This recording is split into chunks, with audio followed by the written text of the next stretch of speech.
Beyond the Lair. Our guest is Brad Mason, co-founder and principal of Servco Canada.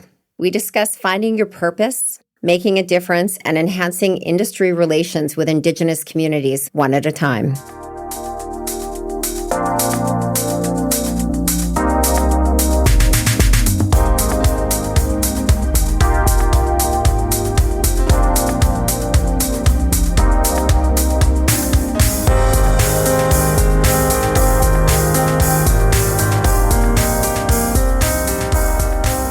Hello, welcome to another podcast of Beyond the Lair, a podcast that really amplifies and gives a platform for Indigenous entrepreneurs that are making a social impact in community, but are also making a difference. We also really want to showcase companies that are doing the same. And one of our favorite companies of all time is Servco Canada. And one of our favorite people of all time is founder and co-founder and principal of Servco, Brad Mason. Thank you for having me. I'm Gina Jackson. I'm your co-host, and this is Dean Montgomery. I'm Gina Jackson Montgomery, your co-host, and this is my husband, Dean Montgomery. I'm glad to be here today. I'm glad that you're here, Brad. Good to see you. Thank you. It's good to see you too. We have a long history together, and we met around the same time that Dean and I met.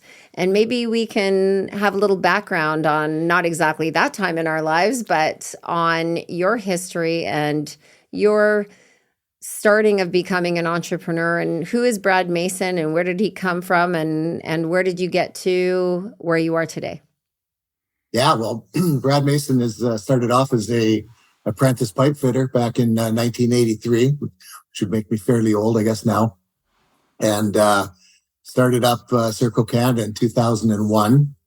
And it was important for us right from the beginning that we get back to the communities that we're working in. And it was especially important to me that we work in the Indigenous communities and provide opportunity and that type of thing. So while we were forming joint ventures in that across Western Canada, I was able to spend some time in BC with Dean, who had been working in that space for an awful long time. And Dean was gracious enough to introduce me to a bunch of people, you being one of them, Gina, and in many First Nations in British Columbia. So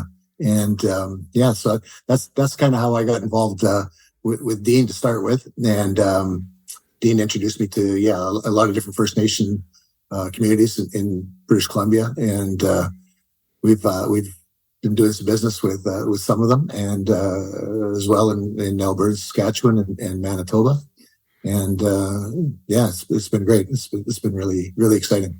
Yeah, we have a lot of fun along the way, don't we? Right? We've had lots of fun along the way, for sure. Yeah, it's not just business. And we go out, we see games, go to the odd bar or two. Yeah, it's all about relationship building. It's all about relationship building. Let's go back a little bit further to before you started your company and you growing up and deciding what industry that you were going to and the influencers that were in your life, because you've had such a profound impact in so many people in respect of people, anyone you touch around you, for one thing, your children, your employees. But what got you to be the person that you were before you started your company in the 80s? I guess, first of all, the simple answer would be my mother and my father, certainly, especially my mother. She was always a very gracious lady. Growing up, I remember if the street crews are coming to work on the sewer or water line or whatever, she'd be the first person out the door and marching down there with a jug of Kool-Aid and some sandwiches for them, So that's kind of the way I was raised. I don't know if I ever made a conscious decision to get into construction in particular. I had an opportunity to work some summers in high school with a fellow that my father knew through work, and he owned a construction company, and he brought me in to paint pipe stands and sweep floors and that type of thing. And then when I graduated, he actually offered me an apprenticeship, and and I had enjoyed working there, and decided to keep going. So it certainly was never a conscious decision that I wanted to be in construction, but started off down that path and had no reason to change. Really, it's been a great run for me. I've met a lot of incredible people along the way, and it's given me an opportunity to support my family. My wife Judy Lynn works with me. She's our CFO, and I've got two incredible children now. I had three. All of my children are Indigenous, and they're all adopted. And we lost our youngest daughter about 8 years ago now to suicide. She'd been bullied in school, and that was obviously overwhelming. It still is overwhelming, but that put us on the path of working with Canadian youth in crisis, and trying to fill some voids in the mental health space for sure, to help identify some of the kids across the country that are reaching out or are in need of reaching out, and providing some supports for them. So that's kind of what we spend most of our time outside of work doing, for sure. It's such an unfortunate and traumatic loss, because I know how much Samantha, as any child, is a big part of the family, and how many youth that you have impacted and helped because of Samantha, and all of the lives that she has saved because of the initiative that you've created. And when we talk about business and giving back and social impact and who you are and who are your mentors, it's really who you put out and what your why is. And we'll get into that story. We just had a podcast with Chief Gibby Jacob, and talking about that. And we'll circle back to the Samantha Mason Foundation and what an impact that is. But maybe you can tell us about your experience, because it's a really good segue in from our last podcast to Chief Gibby.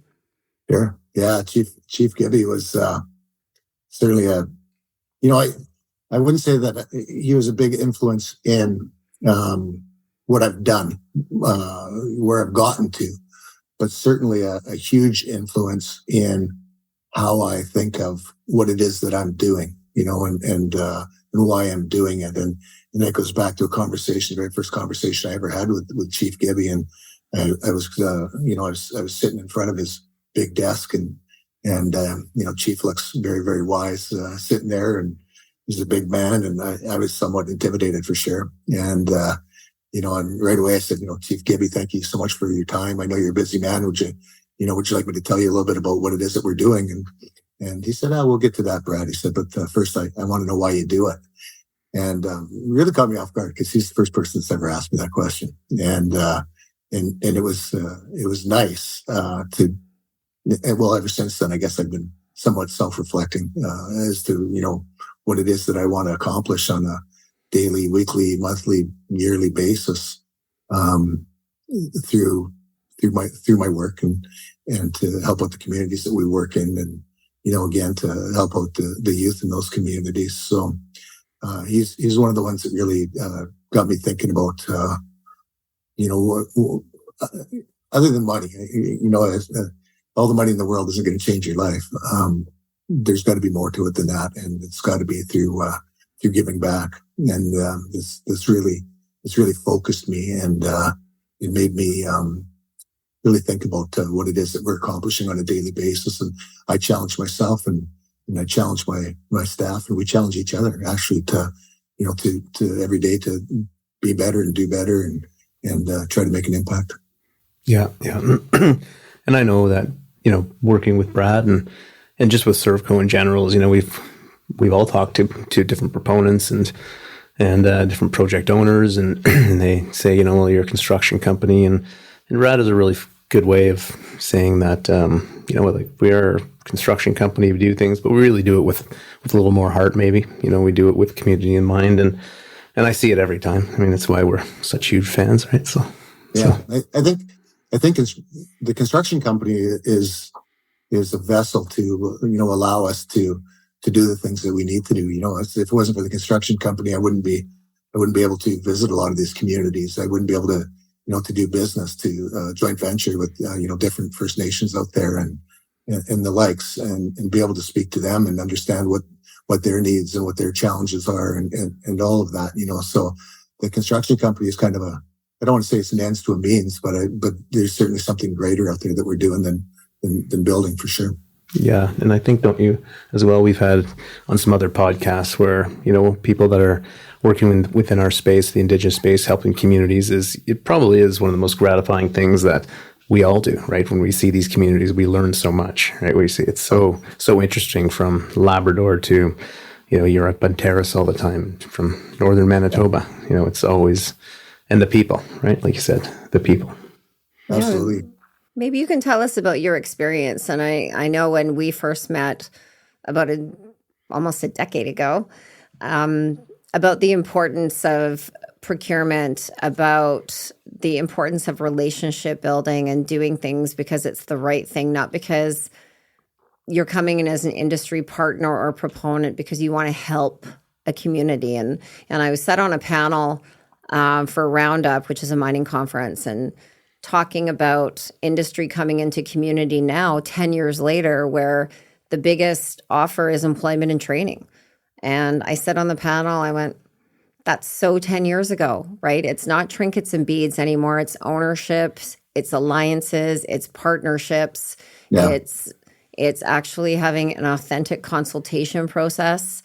But we all learn from each other. And I think because when we first met, I was working for a nation, and working with industry sometimes is new for us, and we don't understand the margins. We don't understand the risk. We don't understand the bonding that's needed. We don't understand that all of the responsibilities to having an industry that is, even at small, a $20 million business to a $100 million business, and the margins. If you, as an industry, as a nation, wanting a 5% or a 2.5% straight off the top and not participating, it's really the way of the past. And it's industry leaders like yourself that were doing the right thing from the beginning, but you allow us to learn as Indigenous communities as much as Indigenous communities, like the wise words of Chief Gibby, gave to you. So I know one of your largest partners, I think was Haisla. Was it out? It was in Terrace area, right? Working in those communities out there. Maybe you can give us an indication of what it was to be embraced in that community or work in that community, because I know that you had quite a large stay there, and I think you actually still have a house in that area. Yeah, we do. Our relationship with Haisla has been a really good one, for sure. We've got on the LNG Canada site there, we've got somewhere probably between 300 and 350 people working at present. Certainly our first priority has always been to hire whatever Haisla community members are available to work, and to provide training and to provide long-lasting relationships. So we've done that all across Canada. We've done it in Manitoba up here in, the big kiosk Manitoba Hydro job that was up north here as well, with some First Nations, and, started a bunch of apprenticeships. And because it was a longer project, we were able to go right from first-year apprentice right through to journey person, and see an awful lot of the community members get their journeyman status, or journey person status, throughout the length of that project, which is really, really good, because an awful lot of these projects that are shorter term, there's a lot of apprenticeships that are started and never completed because the project is completed, and for whatever reason the community member isn't able to carry on and to see that apprenticeship through to fruition. So for us, it's really, really important that we provide opportunity, but two, leave the members with some kind of a training or certificate or something that they've got for life, and they can go back and always use that if they want to carry on with their trade. Yeah, Brad, can you remember? I can't recall, but I think that we had some inclusion rates that we used to call it, or the amount of people that were working on the project. Like, you remember the numbers roughly? Well, an awful lot of it certainly depends on the number of nation members that are available for work. And up north in northern BC, with all the work and everything else that's going on there, I think there's 4,500 to 5,000 construction workers up there. So obviously the community can't provide that many people. to work or to start apprenticeships or people that have trade tickets. But in other communities where they do have an awful lot of the community members that are looking for careers, we've had really, really good success rates with starting not only starting in employing First Nation members, but employing them in sustainable trades. Rather than putting them on security or what have you. Building fences or that type of thing, where we've been able to find meaningful trade careers for the members. So that's been important to us. But I'll take it one step further, Dean. I think that if you talk about reconciliation, I think really at the end of the day, and you've heard me say this, and I've said this to clients in board meetings, it's not about hiring First Nation members. It's about creating and developing First Nation business, and that's something that I know is near and dear to your hearts as well. And for us, a perfect relationship is one in which we have a First Nation partner, and throughout, maybe it's one project, two projects, or 5 or 10 projects, or whatever. But we're always looking to train the members in such a way that eventually they'll be able to take that company forward, and they won't need us anymore. And we'll go on and do it again somewhere else. So for us, that certainly would be the bar to excellence, for us, as far as achieving what we would consider a really, really successful partnership.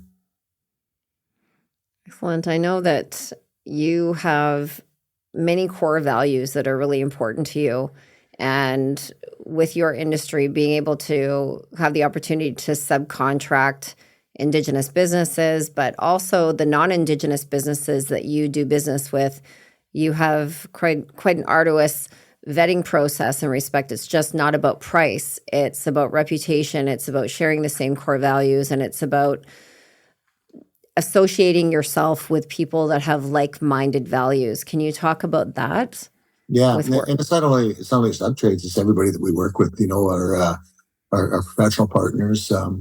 Back 4 or 5 years ago, we had done business up to that point with credit union, and we just got to the point where the credit union wasn't comfortable with us anymore because of the size of our facility, and we had to start interviewing charter banks. And it was kind of neat, actually, because my relationships with charter banks had been 16, 17, 18 years old, trying to get $2,500 to buy a pickup truck and getting denied or what have you. So it was nice to see the level of participation, and all the banks flew in, senior partners and that type of thing, because they were looking to get our book for sure. And but one of the last things when we shortlisted, and we got down to 2, it really came down to, what is it that you do with the communities, and how do you give back, and how important is that for you? And so I think that's always something that we look at and evaluate, not only with sub-trades, but certainly with sub-trades, but not only with sub-trades, with all the people that we work with, and we're looking to build relationships with those type of people. Exactly. We like to, I know with the Bears Lair and Servco, and Dean and myself, and our associations and our social impact, are going to be working very closely together. And it really is about the importance of brand association and who you surround yourself with. And if you are showcasing environmental what have you, and then you throw garbage in the back of your pickup truck or what have you, you really have to live your values. And that's one thing that I really love about you and Judy Lynn, is that you really live your values through work, through your social impact, and everything that you're doing. Yeah, I appreciate that, and I think that people attract people that are similar to themselves, and I could say that about all of our senior staff that work here, and certainly the ones that have been here for an awful long time. They're all they all think the same way. All of us think the same way. So it's not as far as being able to maintain the core values and principles that certainly not only Judy Lynn and I, but you two share as well. We've been able to attract like-minded people, so it's been really easy to continue that and to train our new staff coming in as to what's important and why it's important as well. So. Yeah, no, I think when we talk here, we're talking like family. We're talking about our wives and our friends and that sort of thing. But can you give us an idea, and the audience an idea of size of Servco? What you do and how many people do it? We work across mostly across Western Canada. We've got 4 offices across Canada in each province, and we're looking to expand to the east certainly as well. We're already working in northwestern Ontario, but we're looking to continue expanding to the east. But I think last year we wrote I don't know, maybe 1,500 or 1,600 T4s. So yeah, we go anywhere from 800 people to 1,500 people depending on how busy we are, and if we're in the middle of a big outage or turnaround or shutdown or what have you. Being an industrial contractor, it's really, really important to us that we can satisfy our clients' needs really, really quickly. So we're partners with most of the unions across Western Canada, so that if we get a call from any one of our clients and they say we've had a major breakdown or we need some work done because our facility is out, we can mobilize 300-400 people immediately and get them back up and running again. So that's kind of the size we are. All in, we're probably around $350 million a year, I guess, right now, and growing considerably every year. So. Wow. And then what different levels of construction? So for our audience to know what different facets. Yeah, we'll do contract administration. We'll be general contractor, hiring subs for a client. We'll self-perform. We self-perform all the major trades, piping, electrical, boilermaker work, mill writing, scaffolding, insulation, inspection services, engineering, on and on and on. I'm missing a bunch of them for sure, but there's not a lot that happens in the industrial construction world that we don't have the capability to be able to self-perform. And that's in greenfield, brownfield, maintenance turnarounds. We've also got 2 fairly large fabrication facilities in Western Canada, one in Regina and one in Winnipeg. And we've got robotic welding, and we've got a big heat pre and post stress unit that we can bring piping spools into and do stress relief on those as well. So really anything that our clients need from an industrial perspective, we're able to fulfill that. Right. And then by keeping it all in-house, what does that do? Like for the client, for the nations, what does that do? Well, it gives us that gives us the capability to maintain a level of quality that we need. We're looking for excellence, and we're able to achieve that, having that all under our thumb. And the other thing, it gives us more direct control over cost. We don't have an awful lot of companies that end up having to subcontract the works below them or beneath them, end up with levels and levels of markup. And we don't have that because we can do it in-house. So we're saving the client money, we're providing value, and it's easier certainly for us to maintain schedule and to coordinate. What does it look like? I mean, I've seen so many companies in the past try to work with nations, and I've seen some really poor jobs, right? But I've seen you do some really good jobs. So what does it look like from your point of view? Like, what are the steps that you take to create these partnerships? Well, I think our biggest challenge is to build a bond, and to form the trust. As you know, an awful lot of people that are in our space, our competitors and the likes, sometimes don't always walk the talk, and they say it's important to them that they provide opportunity, but at the end of the day, for them, it's a way to be able to qualify for certain projects, and the least that they can do for the nation communities, or the least they spend with the community, the better it is for them, because they're able to put more money in their pockets, and that's never what we've been about. So because there's a history of that, I think that the biggest struggle and biggest hurdle that we've got is to convince the community that our values are real, and that what we're saying is exactly what it is that we're going to do. And you've been, both of you have been very helpful in introducing us to First Nations and letting them know a little bit about what it is that we do. So it's easier to get that bond. But once you've formed a level of trust, certainly it's really, really easy. typically our first question when we meet a First Nation is, what is it that you need?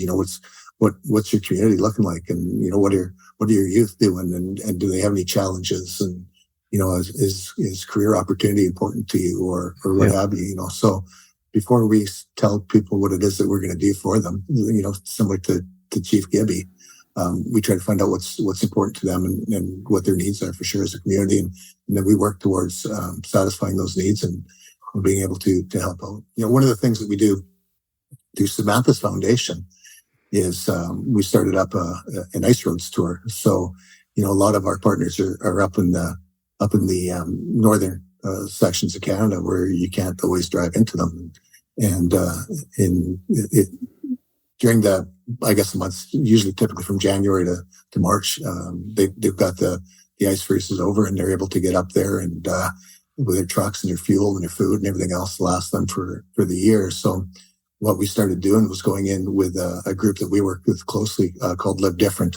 Yeah, they're amazing. Live Different is in front of more Canadian youth than any other organization in the country, with a message of love and empathy and empowerment and their message to these kids through peer speakers is that everybody goes through things and especially the peer speakers, they've been through things themselves, so they're able to get across to people that are struggling or students that are struggling and make them realize that their struggles are, in this current moment in time, doesn't define what the rest of their life is going to be like, and to provide hope and that type of thing. So the messages have been great. And you guys know that suicide rates in some of these Indigenous communities, these isolated communities, are 7 times what they are in urban settings for sure. So so there's a big need for that, and those are the types of things that we do that outside of the partnership completely. We've got partners with these First Nations, but what we do going up there with the Live Difference or what you guys are doing with the Bear Slayer, with the kids camps and that type of thing, being able to go in and speak to the kids and to provide opportunity for them and just give them the ability to dream and to start thinking about what the future entails for them. It's really exciting, and those are things that we really like to do for sure. Yeah, and then I know the amount that we learn as individuals too. I had had the honor, of course, going up with the Live Different, and so did Gina, to St. Teresa Point, and I ran into a young man who made me think different. Right, changed my life. It was pretty amazing. Yeah. You do learn from. They become the teachers for sure, and I know with Live Different, you participated with your family, and then can you talk about why? Because I know that they did not have that Indigenous ice tour, that they didn't focus towards that, and that you obviously you had your very traumatic why as to why you thought that you needed to make a difference, but Samantha Mason's unfortunate death did not go in vain, and how many different lives. And maybe you can share with us some of the stories and some of the impact that that has made a difference with Servco and Judy Lynn and yourself, and becoming a part of this organization, and how important it is to support it and how to grow it. Yeah. Well, certainly getting up into the isolated First Nation communities is something that they had never done. I don't think they probably knew where it even started, because there's an awful lot of, logistics that goes into that. But, after Samantha's death and with Samantha's foundation, Simon's Foundation, Live Different reached out and just to let us know that they were there for us and to let us know a little bit more about what it was that they were doing with youth across Canada. And, both Judy Lynn and I said this is something that we really want to do, we want to get involved with, because we believe that had Samantha had a chance to listen to their youth speakers, it might have changed the outcome.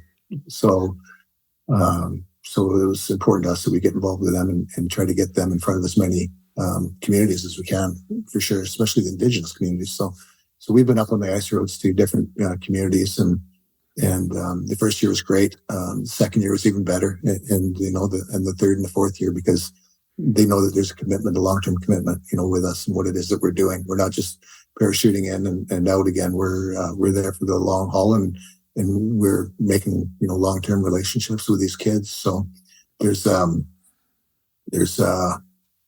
of the hip hop artists that goes up, or was going up, with the road team.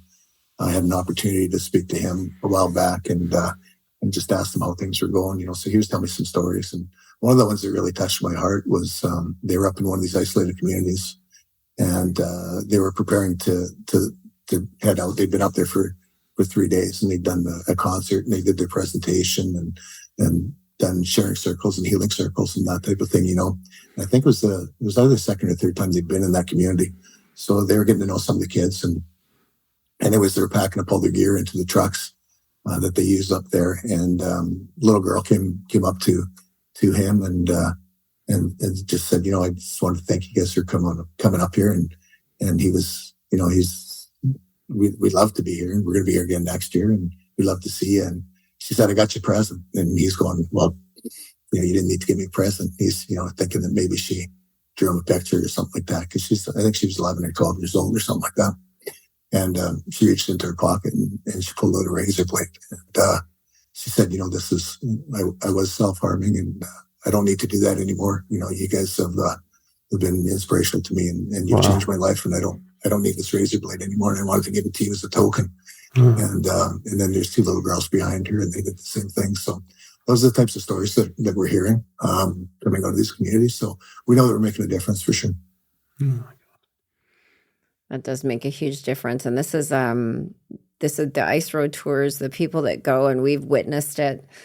Me being myself for the first time, I grew up in Winnipeg, and from when I was 2 until I was about 10, and you picked us up and got to see where my old stomping ground is, which is totally regentrified now, and it's not the hood anymore. It's more very shishi and bougie and hippie. But we got to go to St. Teresa Point, and I'm a very bubbly, positive person, and I wore pink, and we got there, and every single child, and it was a beautiful school, like a gorgeous school in the middle of nowhere. But you can dress up a community, but where is the opportunity? And I thought really naively, this is going to be great because I get to go to this community and tell all of these kids this great opportunity about business, and that when they get to be 18 or 19 years old, that they can apply for a grant and support their business. And when I was there, it was a really great life-changing opportunity for me to go, because every single child out of probably about 300 kids was wearing dark gray or black. There was no color. And everyone kind of, sauntered in to the room. And then what I loved about what they did was they put out the forms, the intake forms about, have you ever, without a name, have you ever thought about harming yourself? Have you ever felt like you're alone? Have you ever felt like you can't talk to anybody? Have you ever, and it would be true, yes or no. And then taking those individual forms and then mixing them up and then passing them out to each of the kids as an exercise. So, and I'm saying, this is not you.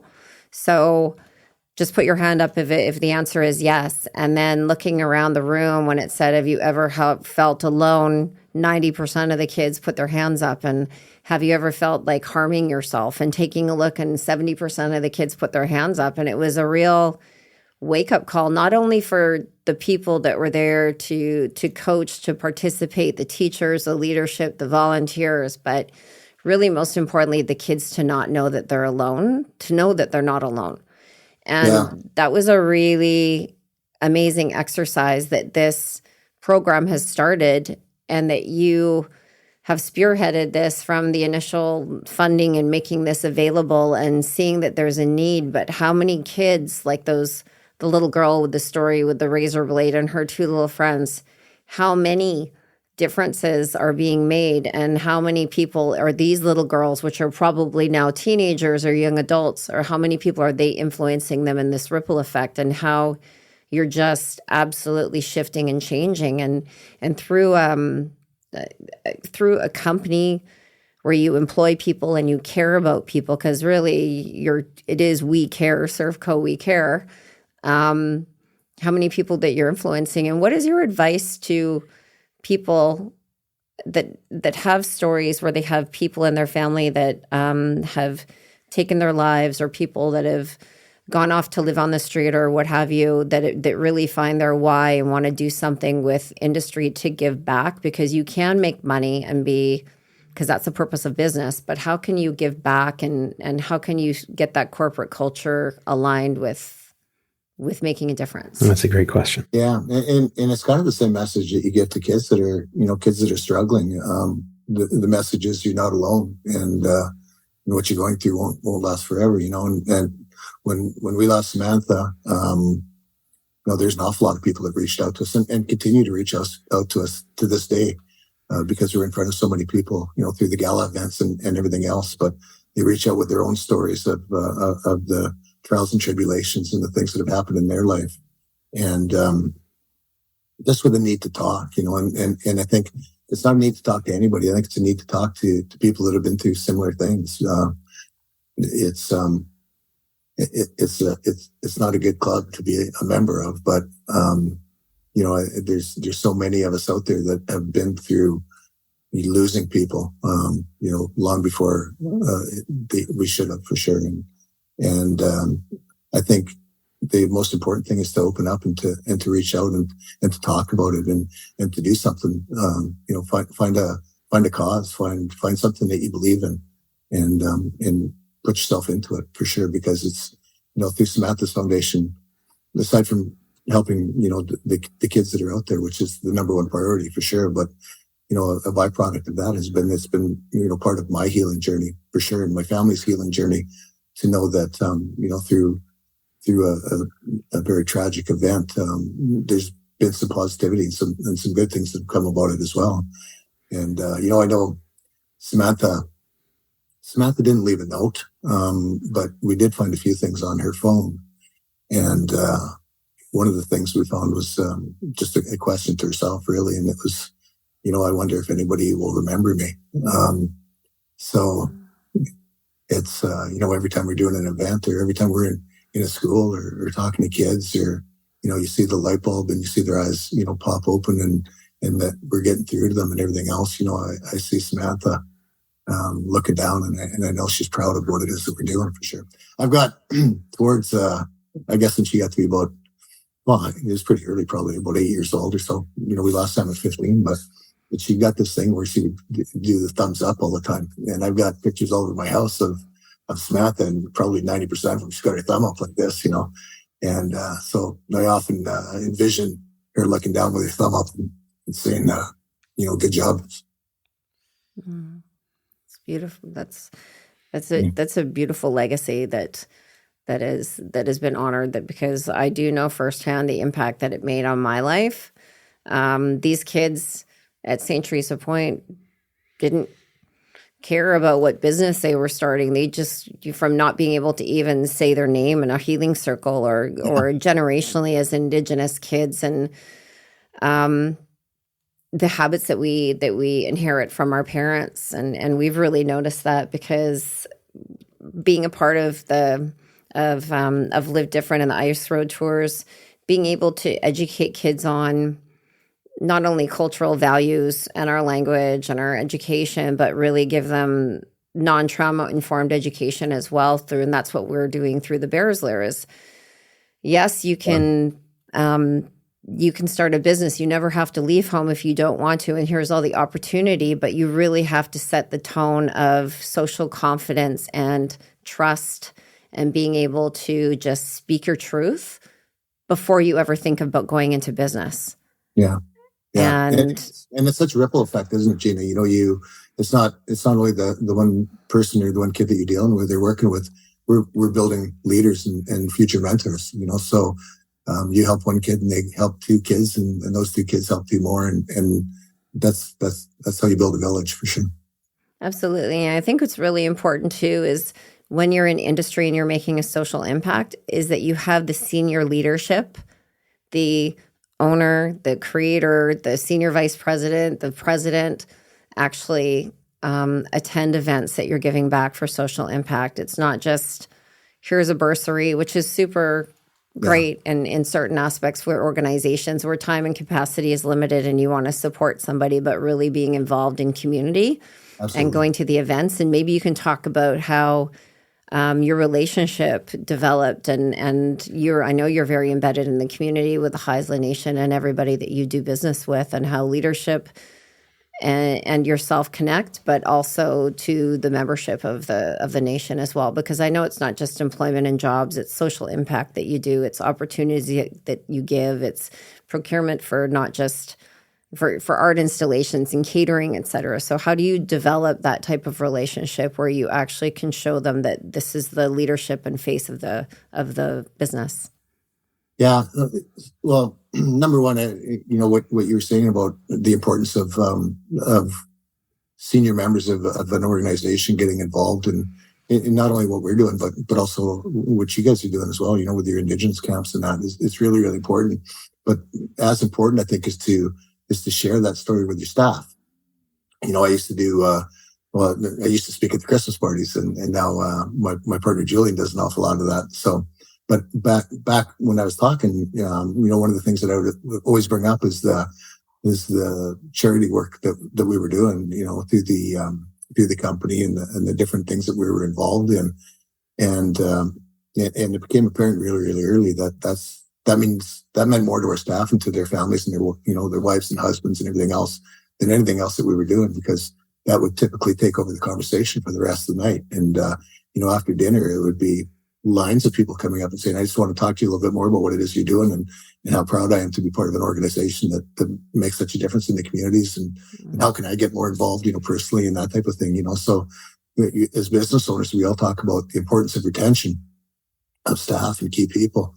And I think to let those key people know that what it is that they're doing in their day-to-day lives that are creating, profits that you're able to redirect and make such a community impact is hugely important and very, very satisfying for the people that work for you. And I think that builds a team, but it also builds retention and the willingness and the want for people to stick around with that organization. So really, really important. Nice. I think for next Christmas party, you have to sing and play guitar. After what? You have to sing and play guitar. You're an unbelievable singer for Starflight. I wore a guitar shirt for you today. You're too small to see. People don't want me to sing and play guitar until the end of the night. They do that instead of turning the lights off and on to get everybody out of there. Yeah. That's amazing. I think the whole recipe for your success is, number one, to have experience, to care, to have a purpose and a why. And I think about businesses and not just businesses, but leadership, where they're absolutely consumable, where they don't improve the corporate culture, where they don't just take, and the employee retention isn't there. And I think coming from you with the experience and having your why and a purpose and being relatable and also accessible. So genuine. And so genuine is what is really a secret to your success and why we're drawn to it, why we're going to be working together forever with you. And through that tragedy of Samantha, Dean had a friend that said, I've had a friend that just had the worst thing in the world happen. I just wanted to know if you could talk to him.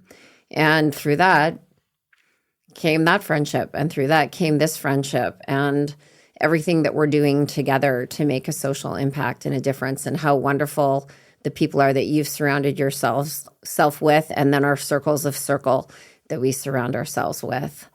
Yeah. So an incredible human.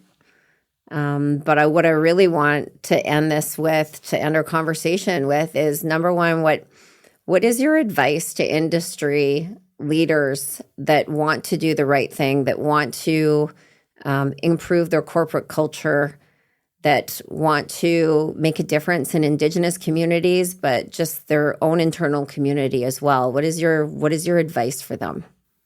Find a cause. Find a cause you believe in. Find a cause that's important to you. Find a cause that your employees believe in, and just reach out and find ways that you can impact this world for the better, for sure. you'll be much happier and much better for it. And, Ginny, you talked, you said a little bit about, you said a lot of really nice, kind words to me or about me, but, one of the things I remember my parents saying early on in my life was, if you ever want to know who it is that you are, take a look at your friends, and I've always been very, very humbled to look around and see all the amazing people that I'm surrounded with, not only in work, but in the industry and people I've met through the industry. And, I don't have to look any farther than you two I may not always feel worthy of all the people that I've got in my life. But I certainly feel blessed. And I thank you two for that friendship as well, because, you're on the same trajectory as I am, and to be able to share that, to share all our good works together is really, really important. So thank you for that. Thank you so much, Brad Mason. You're an amazing human. Yes, we love you. Thank you. All right. That's it for podcast 3. So thank you so much for your time today. And if everyone wants to look up more about Brad Mason from Servco, you can go to his website, see all the initiatives that Servco and all the great things that they're doing. And please help and donate, sponsor to the Samantha Mason Foundation. I know that you're having a fundraiser coming up in May. Maybe you could talk really briefly about that. Yeah, we've got a big gala in Winnipeg here on May the 2nd. It's the third annual one, so we're expecting somewhere around 1,500 people. So it's going to be really, really it's going to be fun. There's going to be some tears and there's going to be some smiles and some laughs as well. So we always find a good balance, and I think the one thing that everybody shares is they feel really good at the end of the day, knowing that they've taken part in something that's going to make a difference and positively affect and potentially save some lives. So that's coming up May 2. And, there's other ways certainly that you can get involved with Sam's Foundation. If you look up Samantha Mason Foundation, it'll bring you to the website, and all our contact information is on there as well. So if anybody wants to reach out and speak to me directly, not only about getting involved with the association, but they're starting with the foundation, but if anybody's just got anything that they're dealing with personally or would like to talk about it, I'm always happy to listen and to tell you about my own experiences and see if we can find a common path. That's amazing. Yeah. You're amazing. Thank you, Brad Mason. Thanks for having me. Right. Okay. We'll see you soon. Thanks so much for tuning in to Beyond the Lair. Follow us, download our episodes, follow us on our socials, Bears Lair TV on Instagram, Facebook, LinkedIn, and TikTok. Until next time, live your dream, find your purpose.